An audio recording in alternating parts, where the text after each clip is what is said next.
Okay, सो ये है हमारा अगला एग्जाम्पल। अब इसमें हमसे स्टेटमेंट ने क्या कहा है, कुछ ए बी है, डायग्राम बन गया। फिर कहा कुछ बी सी है, डायग्राम बन गया। फिर कहा कुछ सी डी है, बन गया।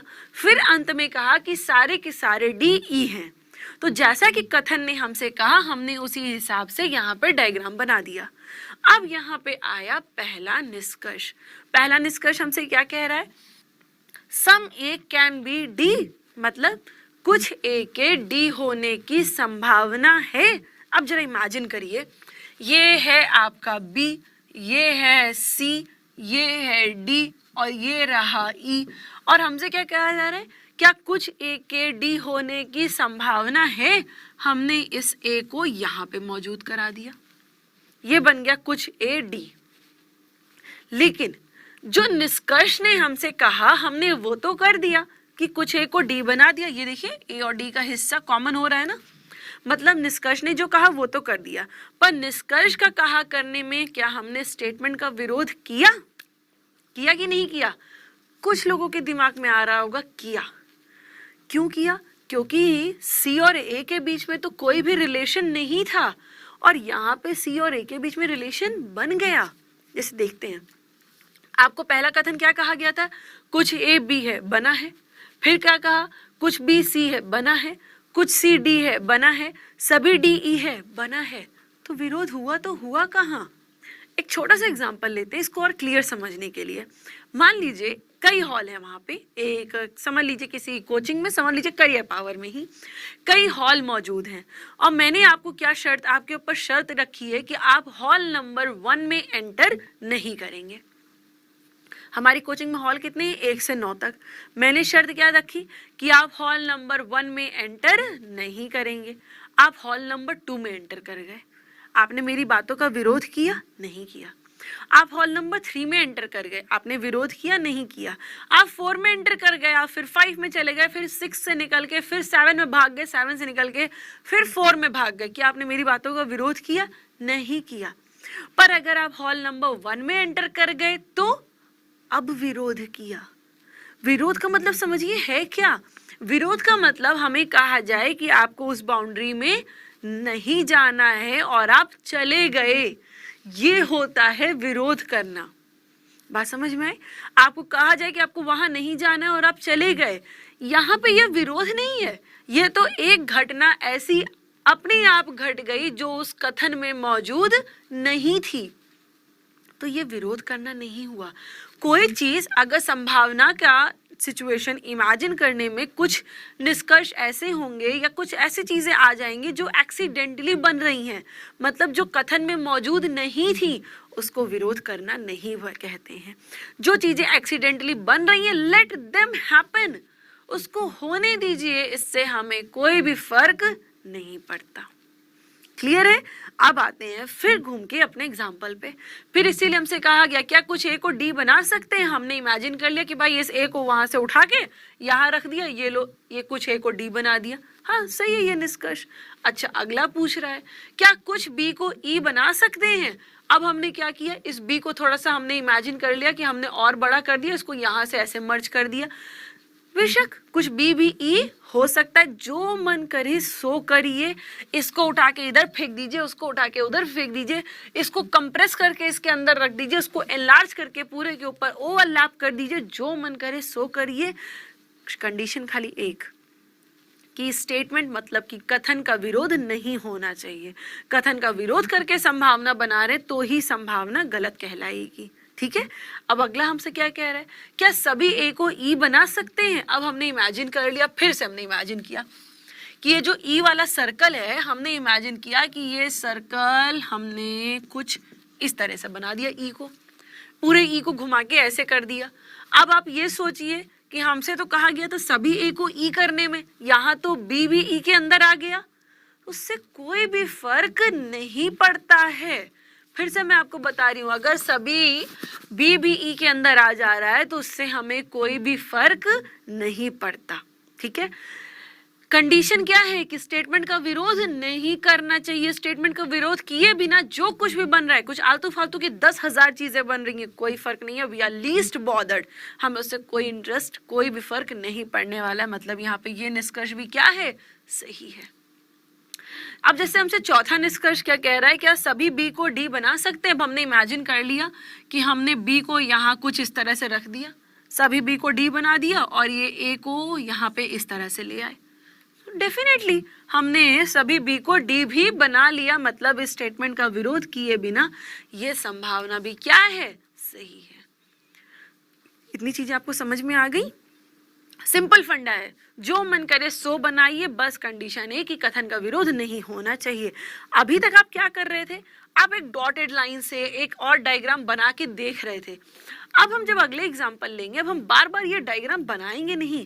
अगर ऐसे हम डायग्राम बनाने लग जाएंगे तो 4 निष्कर्षों को हल करने के लिए हमें 4 तरीके के डायग्राम बनाने पड़ेंगे, और आफ्टर ऑल हमारे पास समय की ही तो क्राइसिस है, तो हम बार बार डायग्राम को ड्रॉ नहीं करेंगे।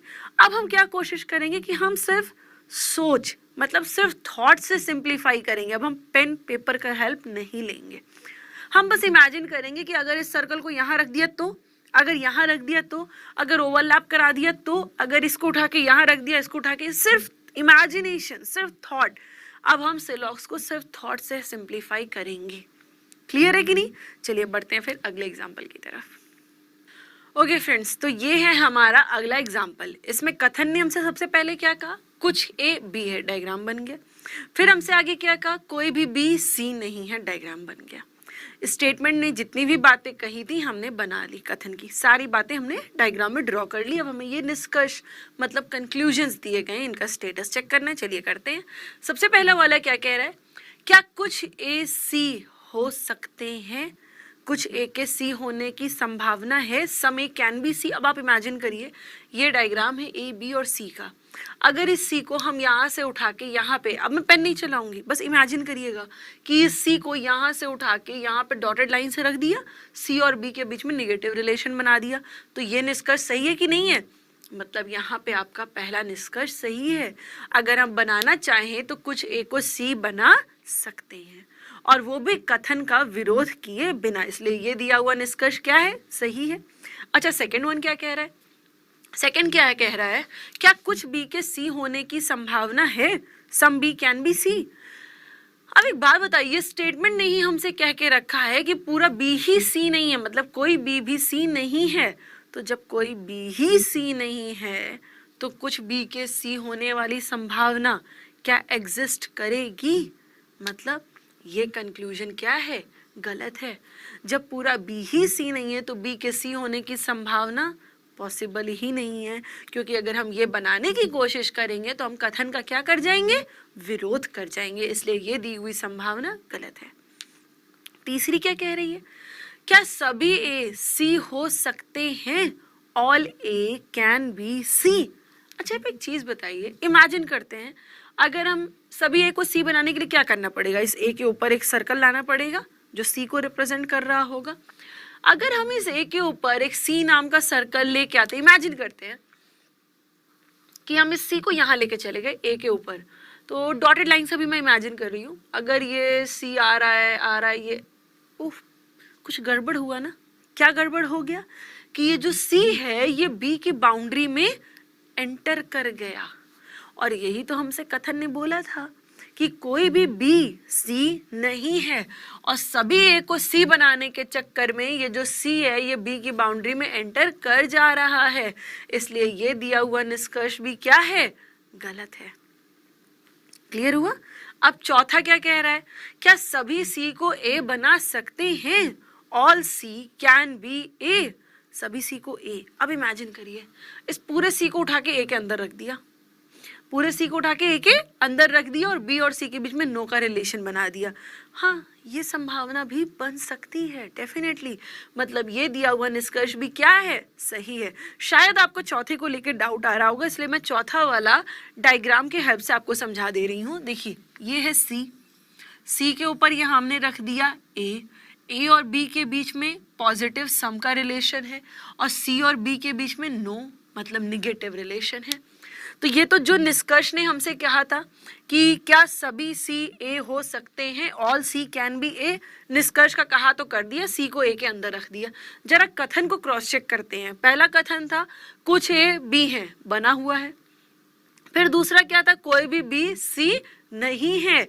कथन भी बना हुआ है और निष्कर्ष की संभावना भी बनी हुई है। इसका मतलब ये दी हुई संभावना क्या हो गई, सही हो गई, क्योंकि यहाँ पे हमने इस संभावना को रिप्रेजेंट कर लिया, इमेजिन कर लिया, और वो भी कथन का विरोध किए बिना। इसलिए ये दी हुई पॉसिबिलिटी क्या हो रही है, सही हो रही है।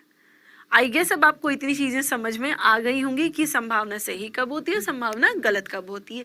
एक चीज और याद रखिएगा, संभावना का सिर्फ दो जवाब होता है, या तो सही है या फिर गलत है। कभी भी ये नहीं कह सकते कि इस निष्कर्ष के बारे में हम कुछ कह नहीं सकते, हमें कांट से डिसाइड करना है यहाँ पे, बिल्कुल नहीं। पॉसिबिलिटी का सिर्फ दो जवाब है, या तो सही है या तो गलत है। कांट से कभी भी नहीं होता, मतलब निर्धारित नहीं कर सकते ये जवाब संभावना के रेस्पेक्ट में हमेशा गलत होगा। दूसरी चीज, पॉसिबिलिटीज के साथ कभी भी आइदर और नहीं लगता है, मतलब या तो नहीं लगता है पॉसिबिलिटी। अब आप कभी भी ये नहीं कहेंगे या तो पहला निष्कर्ष सही है या दूसरा, बिल्कुल नहीं, गलत जवाब है, इलॉजिकल है, ठीक है। पॉसिबिलिटीज का सिर्फ दो जवाब, या तो सही है या फिर गलत है। ना आप आइदर और लगाएंगे और ना ही ये कहेंगे कि इस दी हुई संभावना के बारे में हम कुछ भी निर्धारित नहीं कर सकते। क्लियर है इतनी चीजें। अब मैं इस संभावना से रिलेटेड क्वेश्चंस का लेवल थोड़ा सा ऊपर हायर लेके चलती हूँ, बट फिर भी याद रखिएगा अभी हम पॉजिटिव पॉसिबिलिटी से डील कर रहे हैं, अभी हम नेगेटिव जोन में एंटर बिल्कुल नहीं किए हैं, ठीक है। पहले पॉजिटिव के सारे एस्पेक्ट समझ लेते हैं, फिर नेगेटिव पॉसिबिलिटी में एंटर करेंगे। चलिए फिर पॉजिटिव पॉसिबिलिटी से रिलेटेड कुछ और डिफिकल्ट एग्जांपल्स देखते हैं। ओके फ्रेंड्स, तो ये है हमारा अगला एग्जाम्पल। इसमें हमसे स्टेटमेंट ने सबसे पहले, कथन ने सबसे पहले क्या कहा कि सभी ए बी है, डायग्राम बन गया। फिर हमसे कहा कि कोई भी बी सी नहीं है, ठीक है, हमने बना दिया। फिर हमसे कहा कि सभी सी डी है। जैसा कि कथन ने कहा उसी अनुसार ये सारे डायग्राम बन गए। अब इस पे बेस्ड आपको 5 निष्कर्ष दिए जा रहे हैं, इनका स्टेटस चेक करना है, ठीक है। चलिए करते हैं। सबसे पहला निष्कर्ष क्या कह रहा है, कुछ ए के डी होने की संभावना है, सम ए कैन बी डी। आप कोशिश करिएगा बिना मार्कर और बिना पेन के इस्तेमाल से आंसर करिए। अब हमने क्या किया कि हमने इमेजिन किया, हमने सोचा कि अगर हम इस डी को यहाँ के बजाय कुछ ऐसा ऐसा डॉटेड डॉटेड डॉटेड लाइन करके ऐसे बना देते, थोड़ा सा एनलार्ज कर देते और ए से होते हुए निकाल देते, तो क्या हम किसी भी तरह के कथन से विरोध कर रहे थे, बिल्कुल नहीं। मतलब हम ये डायग्राम रिक्रिएट, मतलब दोबारा बना सकते हैं, वो भी कथन का विरोध किए बिना। इसका मतलब ये दिया हुआ निष्कर्ष क्या है, सही है कि आप कुछ ए को डी बनाना चाहें तो कुछ ए को डी भी बना सकते हैं। क्लियर है? फिर से मैं आपको बता रही हूँ, इमेजिन करिए कि एक डॉटेड लाइन ऐसे होते होते ए से होते हुए चली आई है, तो मतलब अगर हम बनाना चाहें तो कुछ ए को डी बना सकते हैं कथन का विरोध किए बिना, ठीक है। अब अगला क्या कह रहा है, क्या कुछ ए को सी बना सकते हैं। इमेजिन करिए अगर कुछ ए को सी बनाना है तो ए को ऐसे सी के अंदर से लाना पड़ेगा। क्या हम ऐसा कर सकते हैं, बिल्कुल नहीं। क्यों नहीं कर सकते, क्योंकि यहाँ पे हमसे कहा गया है कि पूरा बी ही सी नहीं है। तो जब पूरा बी ही सी नहीं है तो अगर आप ए को सी बनाना चाहेंगे तो वो बी से होते हुए ही तो जाएगा ना, तो ये कथन का क्या हो जाएगा, विरोध। इसका मतलब सेकंड वाला निष्कर्ष क्या है, गलत है ना। अब आते हैं थर्ड पे। तीसरा क्या कह रहा है, some B can be D, क्या कुछ बी को डी बना सकते हैं। अभी पहले वाले में आपने क्या सोचा था कि इस डी को यहाँ से ऐसे लेके चले आए हैं, तो जब हम कुछ डी को ए बना सकते हैं तो डेफिनेट सी बात है कि कुछ डी को हम बी भी बना सकते हैं। मतलब थर्ड वाला निष्कर्ष भी सही है, क्योंकि इस संभावना को हम बिना स्टेटमेंट का विरोध किए ड्रॉ कर सकते हैं, ठीक है। फोर्थ वन, चौथा क्या कह रहा है, क्या सभी बी को डी बना सकते हैं। अब फिर इमेजिन करिए, इसके लिए मैं चौथे के लिए सिचुएशन को एक बार फिर से रिक्रिएट कर रही हूँ ताकि आपको कंफ्यूजन ना हो। चौथे वाले को जस्टिफाई करने के लिए क्या करना पड़ेगा, ये रहा ए, ये रहा बी और ये रहा सी, और इन सब के ऊपर से हम ये डी लेके चले गए। आफ्टर ऑल यही तो कहा था ना, क्या सभी बी को डी बना सकते हैं। जो निष्कर्ष ने कहा वो तो हमने कर दिया, पर अब मुद्दा क्या है, निष्कर्ष की मनमानी करने में कहीं कथन का विरोध तो नहीं किया? चलिए देखते हैं। पहला कथन क्या था कि सभी ए बी है, बना हुआ है। दूसरा कथन क्या था? पूरा बी ही सी नहीं है, कोई भी बी सी नहीं है, बना हुआ है। तीसरा कथन क्या था कि सभी सी डी हैं, सभी सी अभी भी डी हैं। मतलब निष्कर्ष भी बना हुआ है और कथन भी बना हुआ है, तो ये दी हुई संभावना भी क्या हो गई? सही है। अब आप यहाँ पे ये मत सोचना कि ये जो सी है इसका बी से तो नो का रिलेशन है, लेकिन डी के अंदर भी बंद है। क्यों हम इतने ब्रॉड पैरामीटर पे जाएं? सिंपल सी चीज है, हमसे निष्कर्ष ने जो संभावना कही हमने वो बना दी, और वो भी कथन का विरोध किए बिना। सिंपल सी बात है, इसका मतलब ये दिया हुआ निष्कर्ष सही है। आप यहाँ पे डायग्राम देख सकते हैं, है ना। अब यहीं पे आपको पांचवा निष्कर्ष में क्या कह रहा है? क्या आप सभी डी को बी बना सकते हैं? मतलब अब ये चाहते हैं कि हम इस डी को कंप्रेस फॉर्म में कर दें। चलिए इस डी को तो कंप्रेस फॉर्म में कर दिया, कुछ इस तरह से। अब ये जो पांचवा निष्कर्ष है हमसे कह रहा है कि अब इस डी के ऊपर से बी को लेके चले जाइए। क्या मुमकिन है? बिल्कुल नहीं है। अगर हम डी के ऊपर से बी को, इमेजिन करिए ऐसे ही तो कुछ लेके जाएंगे ना बी को, अगर इसके ऊपर से हम बनाने की कोशिश करेंगे तो अगर हम डी के ऊपर से बी को लेके जाएंगे तो गड़बड़ ये हो जाएगा कि ये पूरा सी भी बी के अंदर आ जाएगा, और हमसे क्या कहा गया है कि कोई भी बी सी नहीं है। तो अगर हम ये बनाने की कोशिश किए तो सी पूरी तरह से बी के अंदर आ जाएगा, मतलब हम कथन का विरोध करके ये पांचवा बनाएंगे निष्कर्ष। इसलिए पांचवा वाला निष्कर्ष अनुसरण नहीं कर रहा है, गलत है ये संभावना। इतनी बातें आपको समझ में आई? ये क्लियर है क्वेश्चन? अब मैं इस संभावनाओं की परिस्थितियों का लेवल थोड़ा और हाई करूंगी। मतलब अभी तक हमने बस ये समझा डिफरेंट एग्जांपल्स के जरिए कि कब ये संभावना सही हो जा रही है और कब ये संभावना गलत हो जा रही है। अब हम कुछ ऐसे मुद्दों को टच करेंगे जो थोड़े से विवादित होते हैं, जो कंफ्यूजन क्रिएट करते हैं। चलिए फिर बढ़ते हैं कुछ कंफ्यूजन वाले मुद्दों की तरफ।